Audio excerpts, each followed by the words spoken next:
নবনির্বাচিত president Donald Trump দেশটির সংবিধানের 14তম সংশোধনীর অধীনে প্রতিষ্ঠিত নীতি যুক্তরাষ্ট্রে জন্মসূত্রে নাগরিকত্ব বাদ দেওয়ার বিষয়ে তার পরিকল্পনা ঘোষণা করেছেন।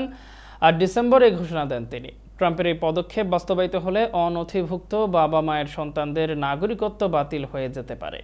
এনবিসি নিউজকে দেয়া এক সাক্ষাৎকারে ট্রাম্প তার 4 বছরের মেয়াদে অবৈধভাবে যুক্তরাষ্ট্রে প্রবেশ করা সব ব্যক্তিদের নির্বাসনের পরিকল্পনার রূপরেখাও দিয়েছেন, যা ছিল তার রিপাবলিকান পার্টির নির্বাচনী প্রচারণার মূল ভিত্তি। যদিও ডেমোক্র্যাটদের সঙ্গে মিলে স্বপ্নবাজদের সুরক্ষার জন্য একটি চুক্তিতে সহযোগিতা করার ইচ্ছা প্রকাশ করেছেন ডোনাল্ড ট্রাম্প। ওই চুক্তিতে নথিবিহীন অভিবাসীরা যারা শিশু হিসেবে যুক্তরাষ্ট্রে এসেছেন তাদের দেশটিতে থাকার অনুমতি দেওয়া হয়েছে। জন্মসূত্রে নাগরিকত্ব হলো একটি আইনি নীতি যা যুক্তরাষ্ট্রের মাটিতে জন্মগ্রহণকারী ব্যক্তিদের নাগরিকত্ব দেয়, তাদের পিতামাতার অভিবাসন স্ট্যাটাস নির্বিশেষে। এই ধারণাটি যুক্তরাষ্ট্রের সংবিধানের 14তম সংশোধনীতে অন্তর্ভুক্ত করা হয়েছে।